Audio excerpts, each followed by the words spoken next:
Hello there, and welcome to yet another episode of SOMP.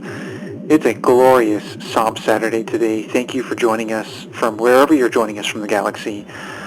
We're glad you're here. If you were wondering where we were, if you haven't been paying attention, this is Ashton all the way from Florida, joined by my co-host in Germany, Tim Griesbach. Oh, wow, man! You're right, 100%. Yeah, Ding, ding, dude, ding, ding. I've been practicing. Nice, good job, man. So yeah, my name is Tim the Griesbach. As Ashton said, welcome. It's SOMP time. Yeah, SOMP time. Dude, where's my cold coffee? Yeah, take a sip. All right. Cold calf.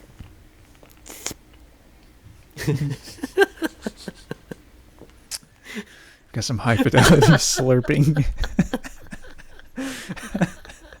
High fidelity slurping for your ASMR pleasures. On Radio SOMP 80.5, 80.5. I'm always saying 80.5. We're keeping all of this in. Yeah, we're keeping this in. We're keeping this part in. We're not editing any of that out. Patreon exclusive. Bloopers and... You can... Yeah. Legitimately, though, that would be hilarious. So, anyway, welcome. Wow, this is going to be an awesome episode of SOMP. I guess let's get into our musical experience of the week. Tim, what was your musical experience this week? I think I had several, but one of them, I have to think which one is the best probably, because there's some major ones like some very new ones we talked about. And I think that's the most, it's the Acolyte. Yeah, and hopefully everyone's enjoying. We won't talk about it, so no worries about spoilers. We're not talking about Acolyte right now. We won't mention anything, but we have, some special Acolyte talk on their own specific episodes. Check those out after you watch the Acolyte. That's a good musical experience to have, Tim. We'll just leave it at that. Yeah, so what's yours, man? So, dude, believe it or not, I have finally finished watching Andor with sound. Wow. Finally. Nice. I know. So for anyone who forgot or just hasn't tuned in or knows my personal life, I wasn't able to watch Andor with sound when it first came out because we have a baby and she is a terribly light sleeper. Like anything will wake her up. We also have like a really old house. The rooms are all close together and stuff, thin walls. And so, and we didn't have Bluetooth headphones. So literally I watched Andor 3 times because I loved it so much, just with subtitles, no volume. And then, we obviously we got some Bluetooth stuff and I was able to watch other shows. Like I watched Ahsoka, of course, just fine, but just never circled back around for Andor. And so, upon being pressured by Tim and a lot of other folks, the Mortis FM crew, I finally made room for that in my busy dad schedule. So it took me, how long was that, dude? 2 years? I started. No. Like, how long did it take me to rewatch it with sound? I feel like I've been working on it for like a month. Yeah.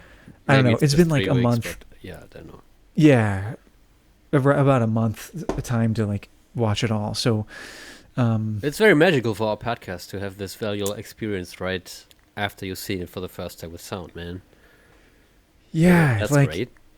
It was an incredible, like, that is my musical experience. I guess it could be of the month, but definitely of the week to have finished that with sound. Yeah. Sweet. I'm very excited for you, what you're going to say about your experience. Yeah. Yeah, like I said, like, for anyone who hasn't watched Andor, like, do that. But also, spoiler alert. So, and I do still need to like watch some of the interviews with Nicholas Britell. Same. Maybe we can kind of like, go through those in an episode coming up. But I know that there's a lot of cool stuff to hear like from Nicholas himself. But I say that to segue into like, I knew that there was something that had to do with like the intros of each episode, and like how it kind of evolves and changes. But I didn't know what that theme was. We covered it obviously a little bit. I think we played the main theme in our Composers 101 episode, but You anyway. heard the some source music for the first time in our show. Yeah, in the source music, with the brass band. So that was cool to see that. We'll talk about that. But the intros to each episode, really moving. Like to hear this evolution. One thing that I noticed, and I'll probably end up doing a breakdown video of this on Instagram, but one thing that I noticed was kind of in the middle of the season, the theme kind of gets muddled or like lost in a way. Mhm. Like it's not very clear. Mhm. The theme it's just very like washy stuff. Like not the theme isn't being played clearly, I guess. And I was like, wow, like that's so interesting, because if I'm not mistaken, like that's whenever Cassian Andor is like really kind of lost mentally. Like he's like kind of unsure of like what is happening right now. And which specifically it was on, I think it's the Narkina 5 episodes, or at Makes least the sense, first yeah. couple. I'm not 100% on that. I should go back and like catalog those, but I'm almost positive it's the Narkina 5 episodes where it just kind of like, it's just like really unclear, the intro theme. It's just, it just fits so well because Cassian, he is like, oh my God, like I'm stuck here. Like we kind of see that on screen, like internal panic attack that he's having when he's watching everyone working, and he's just kind of like looking around like this sucks, so I thought that was really cool. But then but by the time we get to One Way Out, that theme is pretty strongly back in that intro. So that was cool to kind of go on that journey, intro music wise. And It's new, actually, guess- an evolving like main title sequence. yeah, at that this is a point. new thing. Yeah, And it's totally cool for this show. Yeah, it really is, man. It's really quite immersive. And just from like an attention to detail point of view and like sound design point of view and everything, like I love, like, we talked about, well, wait, maybe we shouldn't talk about the Acolyte score too much. No. Whoops, almost slipped. Well, anyway, the Next Andor time. score is absolutely great. Like it's so unique, so fun, lots of great sounds. And that's just a nice touch, storytelling wise. Like that's the a good score is telling a story.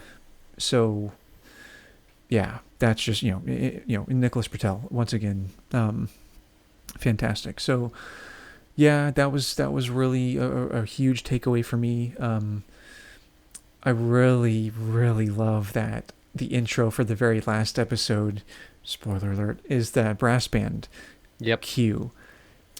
Because like, what a bold thing too, because like it sounds so amateur-esque, which we've talked about before, like not not like talking down the musicianship of the people playing these instruments, but it sounds very like amateur or like hobbyist, like not professional polished musicians. Part of that could just be chops, part of that could also just be like the funky instruments, like it's just hard to play in tune with these modifications. And so it I was like, this is cool, man. Like we're hearing it for the intro of this episode. Like that's such a bold thing to do, I feel like. I don't know. when I loved finished the show, watching the show, I thought for a moment that this whole intro music was building up to this very end intro music, and it's just evolving to that. And I've never checked like each episode intro like behind each other, but it felt to me like that, and that was pretty interesting to me. And I haven't seen it in a long time, which I probably should rewatch. But there was, I was wondering if that would be the case at that point. I remember. Yeah, it's kind of wild, especially to like have all of this kind of like orchestral and like electronic sound design build up of this theme, and then we cap things off with like this brass band. You know, it's just just a really unique take, really a really bold take as well. So yeah, loved that. The music, dude, the most emotional experience I had with Andor was actually One Way Out. Yeah. Listening to it without sound, like, it was a powerful episode, but I didn't get emotional during it. But dude, this time with sound, legitimately, I was tearing up during One Way Out. Yep. And I guess it was just like the sound design, but also just the music for that scene. I should have thought, I didn't think we would be like going all in on this for this episode, so I didn't prepare like the clip of One Way Out, but that music that was playing while they're like all running through the halls is so moving. Yeah. I wrote it down on my forever expanding list of breakdown videos to do, because I was so moved by that cue. It is so supportive of the emotions going on, because I cried so hard in the very end when they're standing like on the edge and like jumping, dude. And he's like, I can swim, and it's so moving, man. Oh my god. And the music dude. is just so supporting this whole mood and this whole release of all the tension. And it was so I'm missing the English word for that, but so the release of this very stuck emotion was so intense, and it is supported by the music of Mr. Brutal. Dude, you nailed it perfectly. Like the release of that stuck, trapped feeling, like this freedom feeling, but also like this reinvigoration, coming back alive feeling, which we hear, just like I mentioned, like we hear with the intros, right? Like it kind of like the theme loses some life, but then it slowly like gains life and strength back. And just, the spirit of that episode, man, is captured so well, at the end of that. And freaking, I didn't realize that Luthen's speech happens in that same episode. Yeah, it's crazy, man. That's such a peak episode. Yeah, I got goosebumps right here. Yeah, like, and also hearing Luthen, right? Like, this is my first time hearing everyone's accents. Like Tim, I didn't realize he is not you. Douchebag Tim. We didn't realize that he. I didn't realize he had a Scottish accent. Like, that's so funny to me. But yeah, like Luthen, hearing how he delivered that speech was like, whoa. Yeah, and man, just another thing I want to talk about is from a sound design perspective. Well, two things actually. One, the voice on Narkina 5 is creepy, dude. Yes, sir. I did not realize like how like off-putting that voice was, which is funny because like when they get into the control tower, there's just like some dorky dude like, get back to your cell. Yeah. And it, like, Morse's voice, but like, oh my god, dude, like that voice on Narkina 5 is so creepy to me. Yeah. It has to be, but it's so well done. It's so well done. Yeah. Just gives me the creeps. I mean, the whole thing, like you're stuck there, like it's very claustrophobic creepiness. But the other thing that was just mind-blowing to me was during the last episode, whenever all the blaster fire is going on, I think that's like, obviously I think that's like the most action we get is during that episode. Dude, those blasters, like the blaster sound, it is like with beautiful. The stormtroopers on the gallery standing and firing down. That one. So yeah, that, but just like on the street too, like just any of the blaster shots in that episode, specifically, we're like, dude, just they have the most punch that I've heard in any like on the Battle of Geonosis we have blaster fire, obviously, like everywhere, like Order 66, like there's blaster fire and stuff, but like it's closer to reality somehow, bro. Like it sounds so punchy and like, but not too, but not like a mechanical sound. It still has that like plasma sound, like the classic Star Wars blaster feel, but with like a kick and a punchiness to it. Like I could almost like feel the recoil of the blaster. Like it's so in the foreground of like sound design. Yeah, dude, I was blown away by those blaster shots. I just like fell in love with that so much. You're right. Like kind of like the whole sentiment with Andor is this kind of in reality view of the Star Wars galaxy, and I mean everything down to that. Same goes for the first time we hear is just one TIE fighter we hear, and it's so frightening, man. Gosh, dude, it is it's so frightening, and it's just one TIE fighter zooming through the landscape. It's so, oh man, dude, it's so good. Yeah, man, I didn't. That was a whole other element to this show that I didn't realize. Like, I mean, we've seen tons of TIE fighters, but like, realizing they're all screaming, and really when you're on your own and you go and just hear the sound, you know what's coming. It's just, man, dude, yeah, there is just a level of. Yeah, I don't even know like how to properly describe it, but yeah, just I guess it's so intense, if you were to, like just so intense, and like if you were to be right next to it, or like if it was here on Earth, like what would it sound like, and it's like the Empire is designed to be frightening to outstanding people, and to like keep people down, keep the civilians down, and keep them like frightened, and this. Yeah, that's true, man. That's true. Perfect example for that. Yeah, exactly. So, yeah, that's my super long musical experience of the week. Nice. Nice. So, yeah, well, actually, was there anything else from Andor that stood out to you, like musically or sound design wise, that you want to like talk about too? Probably, but I have to rewatch it to like keep it fresh again. Yeah.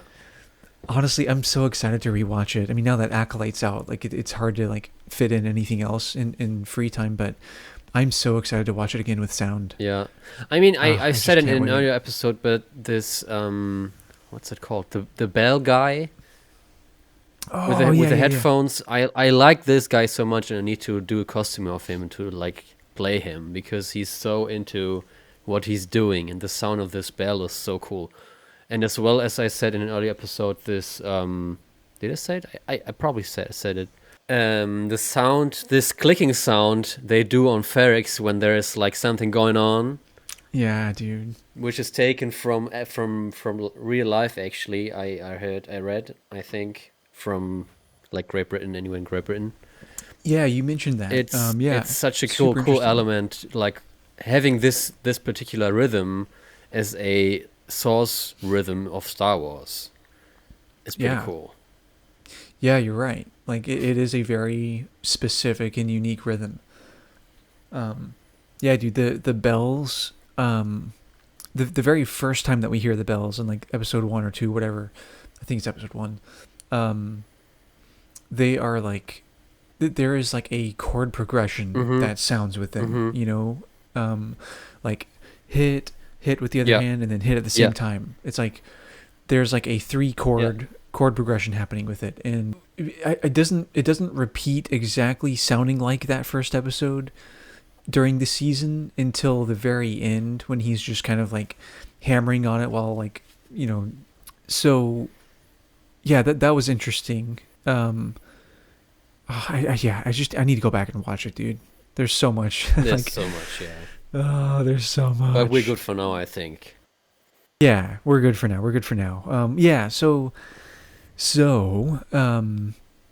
A few episodes ago, we talked about, we did our Composers 101, where we talked about quote-unquote canon composer contributions to the Star Wars galaxy, and like we didn't touch on anything like animated really.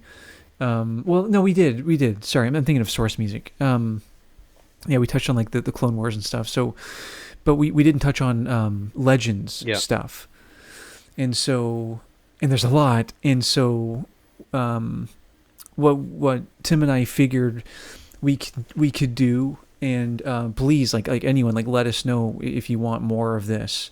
But what Tim and I figured we could do, just to kind of like touch on that, is we each pick our favorite Legends project to talk about the music.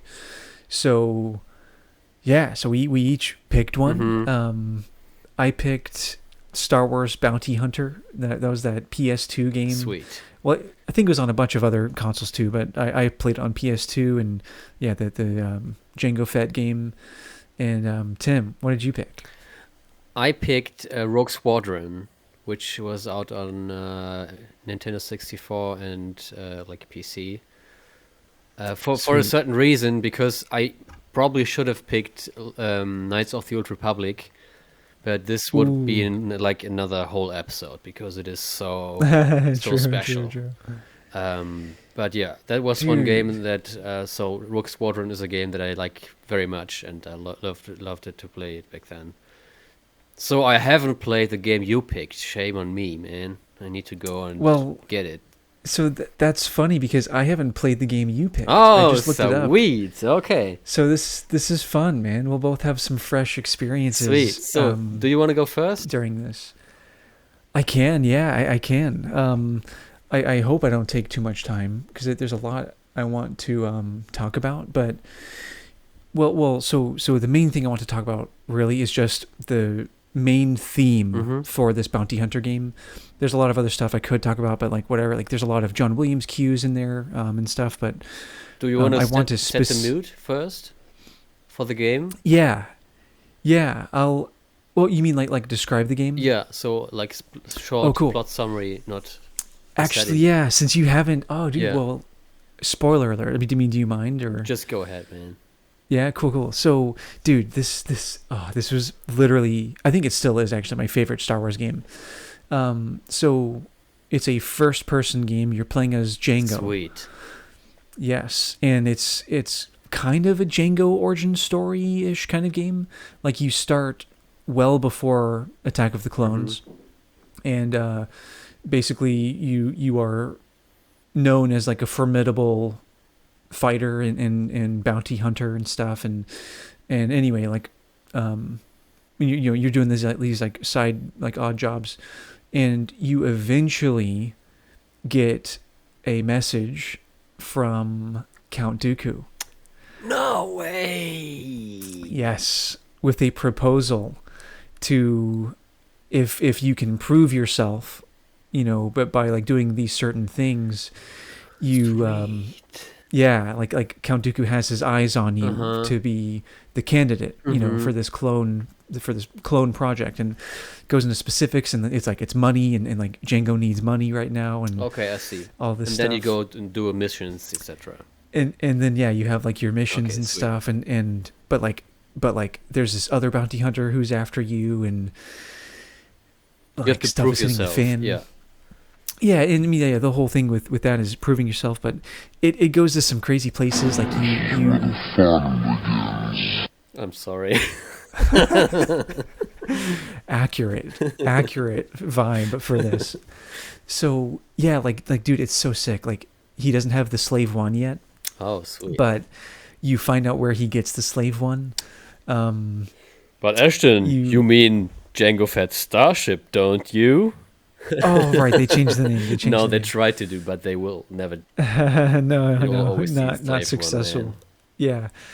So yeah, sweet. like you find out the slave one. Like it's just like, yeah. There's plenty more that I did not spoil for you. Okay. So when did it come out? Definitely. When did it come on?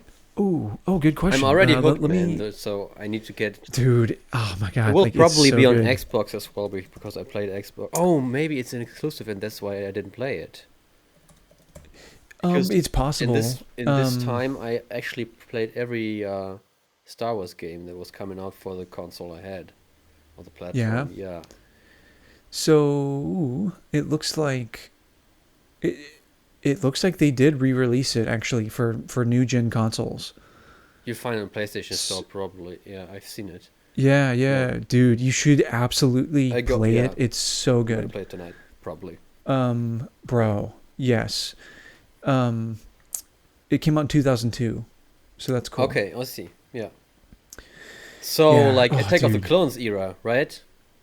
Yeah. That was the whole thing. It was like okay, this is like leading. This is like Attack of the Clones era, and a lot of the music in the game are Attack of the Clones cues. But because of that's Django's movie. Was it before the movie came out? Because for episode 3,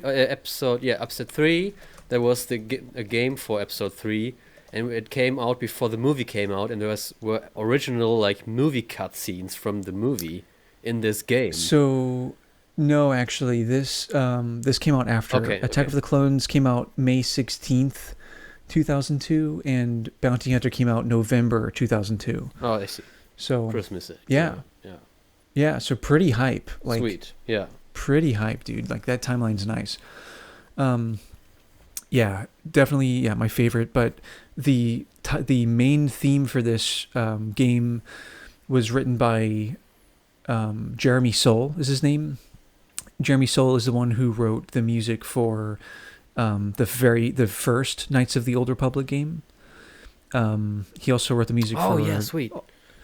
Yeah, he also wrote the music for all of the Harry Potter games and Skyrim as well. Sweet. So, yeah, I guess... should I just play the theme? Yeah, sure, do it. I don't know like how much of this theme we're allowed to play on like a podcast form, but... I guess I could just play it. Yeah. Let's just play it.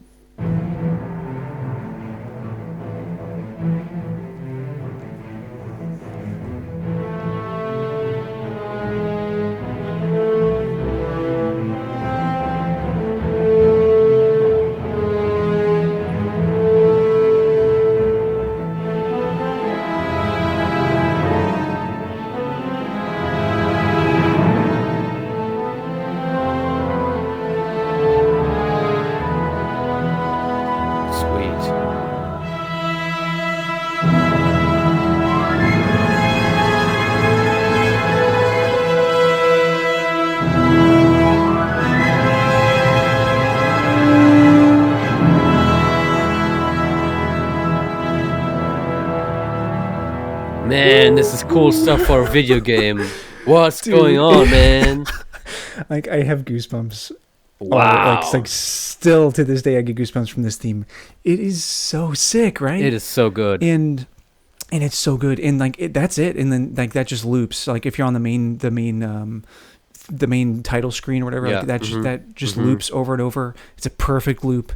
It's beautiful, dude. So yeah, man. Sweet. Yeah, some things that I kind of want to mention is like it sounds so Star Warsy, right? Yeah, totally. Like totally Star Warsy. Yeah. And the reasons for that, I think, are because of like this theme from Attack of the Clones. Yeah. Right? Like it has that same kind of like, that brass like melody, like low brass melody. And just like some other things, but also here, let me... So cool, man. It is so cool, dude. And you said it's the same composer as from like Knights of the Old Republic 1, right? Yeah, the first Knights of the Old Republic. You can hear that actually. Oh, really? Yeah. Sick. Yeah. I haven't checked out that score in a minute, so that's awesome. I love that. So, yeah, dude, like the other thing is we kind of have that like, which John Williams does this a lot, but it's almost like this flamenco style harmony, right,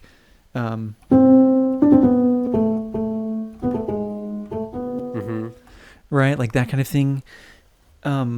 And then whenever in the next section when we land here, we land, and it's a major chord, which is interesting, but we land here, but the bass does this. Oh, I whenever see. it lands. So it like keeps that like kind of like minor tonality, like, you know, whatever. I don't know what mode this would be. I'm a terrible musician. No, you're not. It's with just theory, man. Yeah, whatever. It's just theory. But yeah, whatever mode this is, like, you know, very flamenco-esque. So, dude, what is so beautiful about this theme is, so we land here, right?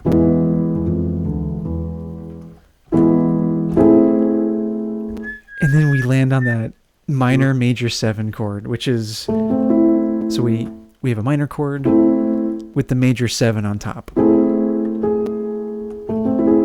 What does it mean for non-musicians? So for non-musicians, it means mysterious and dissonant, and I don't know, what are some other good words for that? Those are pretty good words. Yeah, I think that pretty much sums it up. But it's like, again the last chord of James Bond's main theme. Yeah, exactly. But I mean, you know, but paired with that major chord, it just makes for like a super like powerful, but like in a dark way almost, or like a really dissonantly powerful section. And what's so cool, oh my God, what's the best is the French horns emphasize that major 7 note. They're like this.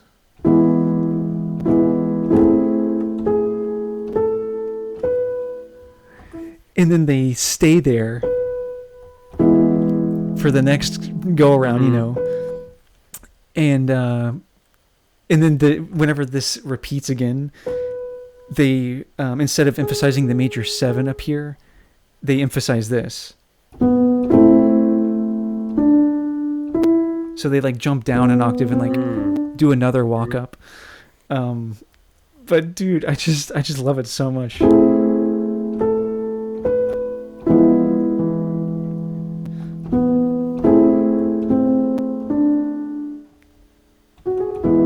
Yeah, sweet. And then the bass then ends that section the same way it starts. Whenever it lands.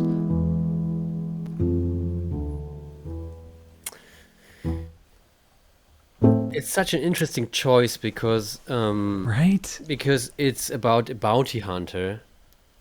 And you have this flamenco-esque vibe, as you mentioned, and to pair those two is pretty odd, actually. It is, but it makes sense somehow, like in this style. Set it in this style.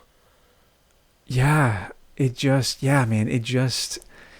works so freaking well. I mean, nowadays, if I would be in charge to write the score for the same game, right now, I'd look for like a New Zealand Maori vibe to go with. Yeah, right. But for this time, it's a very nice approach for this gig. Yeah, actually, I totally agree, and it fits really well into, you know, because like the episode 2, you know, the Attack of the Clones soundtrack is like all throughout the game. So this fits right into that. Yeah, you know, totally. like we get a lot of that stuff, like in a lot of Naboo scenes and stuff. And yeah, man, like it's just so nice. Another quick thing I want to mention is this ornamentation that you can barely hear, but it's there. We have this ornamentation during that big section.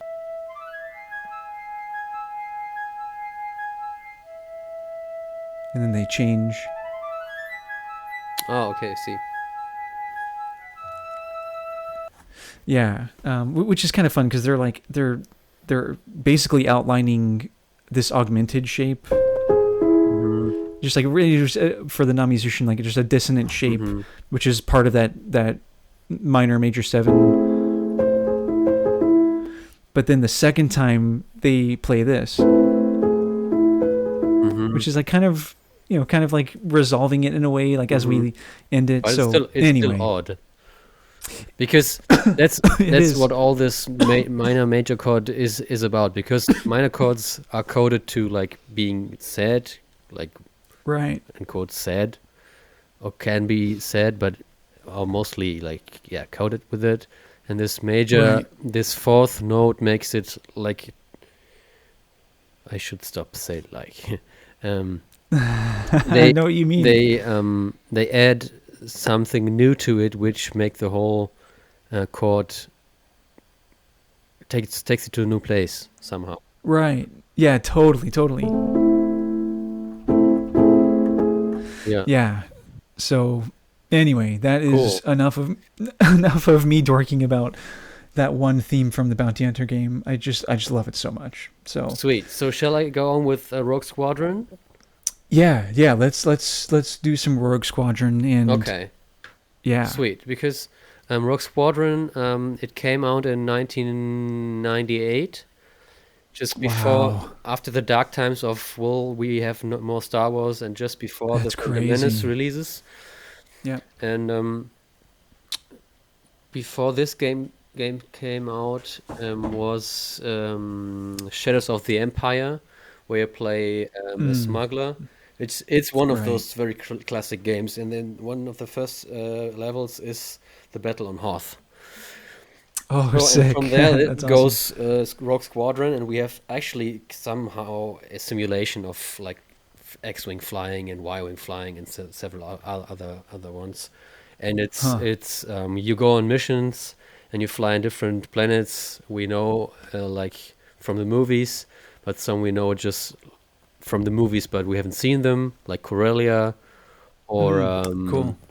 let me just check real quick. Corellia, Sullust, Chandrilla, etc. Wow. Castle. No way, man. Yeah, That's sick. it's a very cool approach, and this whole game has actually it got several awards for like the visuals, the graphics, but as well for the sound effects and the music, because it has about 40 minutes of sound and music, which is pretty much for a video Wow. game. And For back then, especially. yeah, dude, yeah. like, that's a lot. I mean, the sound is compromised to Wow. this MIDI sound because it's just like the second course. generation of like consoles. Yeah, of course. But in general, it is such a nice blend of the 100% OT vibe plus a little extra to make this whole, we are pilots, we need to go on briefing missions and blah blah blah blah blah. And it's very fresh, refreshing to me. And Yeah. the voice actors doing like exceptional good jobs. They have all this calm statics and go all this, yeah, my shields are down and blah blah blah blah blah. It's cool. so cool. And yeah, that's this game actually. And I sent you some tracks, and you could play some to get like Yeah. get an idea of it. And Yeah, let me know. I have the titles all yeah, right here. do the titles first. So Yeah. yeah, and then just give me the signal whenever to turn it off, and yeah, let's listen to this.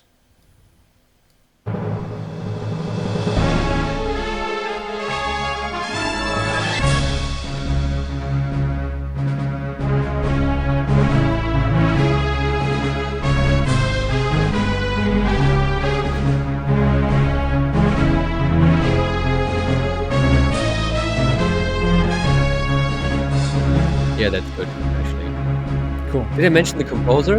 No, I didn't, right? No, I was about to say, yeah, let us know what the composer is, his name is I'm not sure. Chris Hülsbeck. He's German actually. Oh, cool. That's pretty exciting. Just some bias from Tim over here. I didn't know it back then, but I did research sure. in my when I was on the university, etc. But doesn't matter. Cool.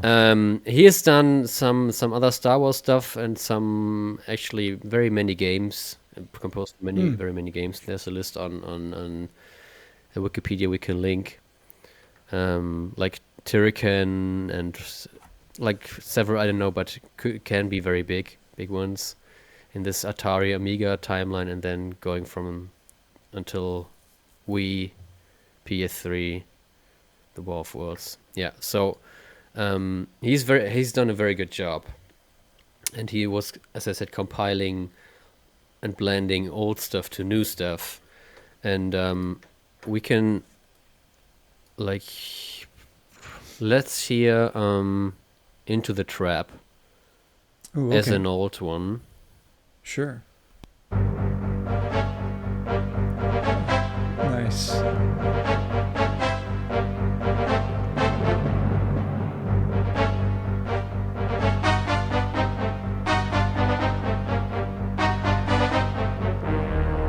we all know the rest. It's just Yeah, for transferred sure. to this medium to, like, because of storage reasons and technical reasons, it has to be compressed in this MIDI sound, and it sounds nowadays it sounds odd, obviously, but when you play it, you're immersed, actually. Yeah, I mean that's the thing. Like we all have such a connection to these Yeah. themes, and that's one of them.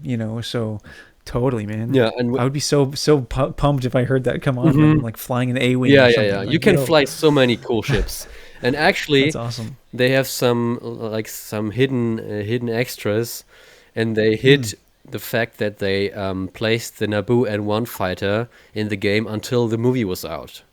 No Yeah, way. That's that's pretty cool. cool. So let's go next with briefing room.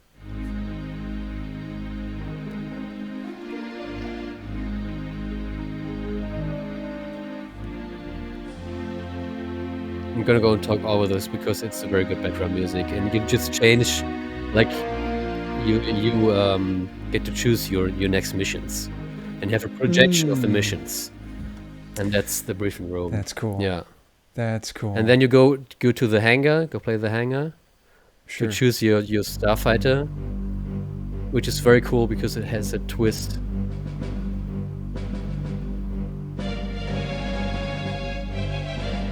Uh,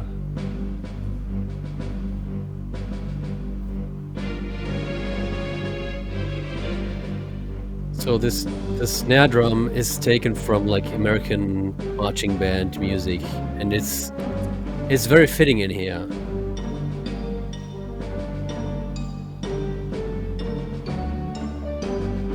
Yeah, that's enough. It's very cool. Yeah, it Very is cool. very cool because it is so fitting to this whole game.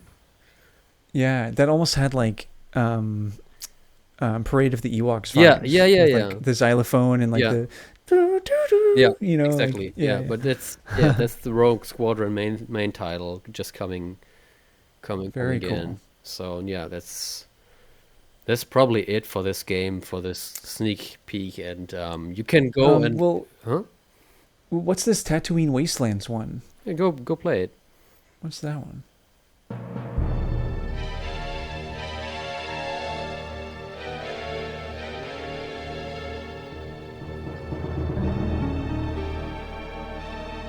So you fly over Mos Eisley and Tatooine, over Luke's homestead, Jabba's palace, Vegas Canyon. Very Yeah. cool. Like yeah, like just really like dissonant and Hmm. mysterious sounding. Yeah, cool. Yeah, and we have a very good mixture of plans we know, and therefore music we know, and some new approaches which are very yeah, they blend in, as I said like several times right now. Yeah. And How about City in the Clouds? Is mhm, that like the common go one? play it. Just MIDI? Okay.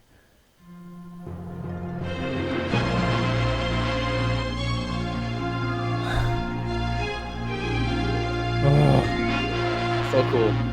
And you need to shoot down Tibana gas dude. containers, Oh, cool, like cool. this kind of stuff. Oh, that's Yeah. such a good theme. And it's cool to hear that in MIDI. I haven't heard that before. It's yeah, Usually, it's just the most necessary instruments are in there, but it's just enough to recognize it. right. Yeah, yeah, exactly. No, that's awesome. As someone who hasn't invested in like or figured out how to like use professional sound libraries and like make what sounds like a real orchestra, Hmm. like from MIDI, I can appreciate this. Like, yeah, that's cool. It was a very state of the art game at that time. And Yeah. the Nintendo version, there was a certain extension pack you could like boost the graphics, and Oh people were wow. saying, like critics were saying, when you go back, you don't want to go back from this. And the Nintendo version got like higher rates than the PC one. It's Oh very wow. interesting. Interesting. Yeah, Hmm.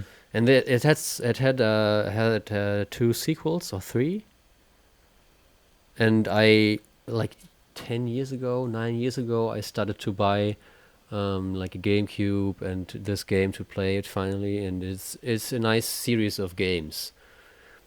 And I'm Nice. a huge pilot fan and all those starfighters, so these games are gold for me. And I was appreciating that they rekindled this fire in Squadrons. So it's a small game, just this again, but in like modern version with a nice story arc. But when you play it in VR, you are in the game, man. That's so awesome. Yeah. Yeah, and that's what was one of the first X-Wing simulators going on, and that's Rogue Squadron. Yeah. That's awesome, dude. Yeah. There's some you can find it on some stores like GOG, I think, to play on your modern computer. Nice. And graphics is of course like over 20 years old, but it's worth playing it actually for several reasons. Because having this in this time, like in the late 90s, the games were so a mixture of so many old, especially in music terms, so much old music taken and sampled from the OT and put into new context of new story arcs, new characters, etc. And to make it work, they needed to have this anchor of John Williams, and especially the sound design as well, like the blasters and the probe droids. All this makes you instantly connected to this is Star Wars. Yeah, totally. Yeah. And I like this time very much because I played as a kid, obviously, but it has a certain value to play, like to go. It's just like I really say like very often. You can make a drinking game out of this. I need to learn, but we'll all be dead. The games for me were what to other were the Legends books and comics. So the games were an add-on to the movies or to the stuff we had. And I was I'm still very into this. Yeah, sweet. Well, I can't wait to hear what you think about Bounty Hunter. So there's really no like piloting in that. It's all gunslinging, It's dope, man. Yeah, well, and it's not like first person, but it's like over the shoulder. You're like just in the old movie. Yeah. Okay, I see. Yeah, like you're like following him, or like the camera is behind him, So it's a mixture of first and third. Yeah, if I'm not mistaken, I think it's only third person view, but like you're playing as Django. Okay. You know what I mean? Yeah, but the combat, I won't spoil anything. I think you'll enjoy it. Yeah, I think so too. You made me want to play it. Yeah. Sweet. Nice. Awesome. Well, yeah, that was our two picks. For like legends composers. I mean, shout out to like Andy and everyone who's like contributed to the musical Star Wars galaxy. But yeah, I mean, those are our two picks. Everyone let us know if like there's another one that you grew up with that you still think about, right? Or like still resonates with you. Yes. We would love to talk about it and tear it apart. So yeah, and as I said, Knights of the Old Republic is one of the big games, and having a new timeline, new period, new era, which is a very dope score as well. Yeah, and like I said, like I can't remember it. Like I haven't checked it out in such a long time. So yeah, I'd love to tear that one apart and see what's going on with those themes. It's so interesting because the characters are always wanted from the fans to be seen on screen. And you sent me a post about like Leslie Headland wanted to do this. Yeah. And I think at least some of the characters will be canon, and Revan is somehow canon, as we know from The Rise of Skywalker and his Legion or something mentioned like this. Something, yeah. Because it's just a matter of time, I think. And they need some time to prepare it, but the characters are so strong, this period is so good, the story is so freaking good, and hopefully the music they'll keep the music, because those are strong themes embedded in the Star Wars sound Yeah. that they've already established. You know, so to change that up or completely override the music that was already established, I think would be a shame. It would be a missed opportunity. So, yeah, hopefully they keep that, revamp it, whatever it is. If they decide to use it in the film. Well, yeah, of course. I'm not always a fan of like we need this and that. There have to be open questions and open timelines, and I mean we have the game, and even though it's Legends, we can play it till we die, and I will. That's true. But yeah, it's this whole Legends topic we already discussed, because there has to be a cut, obviously, and we've seen characters coming back from the Legends being canon, just as Thrawn or like Mount Tantus, etc. And I'm pretty sure we will get Mara Jade as well in the next years, 5 years, I'd say. Yeah, that is one that I'm really selfishly hoping for. Yeah, I mean, many people will be disappointed because the spirit will be transferred, but not the whole story that is out there. Well, right, of course. And some parts can't. Yeah, some parts can be included, and some parts shouldn't be. But the character itself should be there in modern Star Wars. Yeah, I think it would be a compelling dimension to Luke's character and how we see it evolve. And it will totally fit into this whole Luke going into exile, what's happening before vibe. Totally. And totally. It will probably take about 10, 15, 20 years until the kids who saw the sequels for the first time are grown-ups and are appreciating, and everyone's appreciating the sequels just right. Which just like we had with the prequels. Yeah, same. Yep. Jinx. Yep. It needs some time for everyone to calm down, to settle down, and then we can hope for some spin-offs or shows going into this timeline. Yeah. And it's already happening with the Bad Batch and the next Star Wars movie in the cinemas, in Ahsoka. It's just building up to that and preparing people to go in this direction again.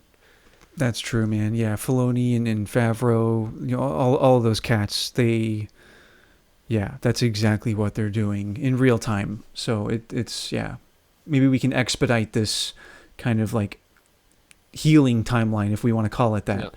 Yeah. Hopefully we can kind of expedite that in the Star Wars community. That'd be cool. I mean, I'm a huge fan of the sequels. I have to say that out loud. I'm a huge fan, I'm a huge defender of the sequels as well.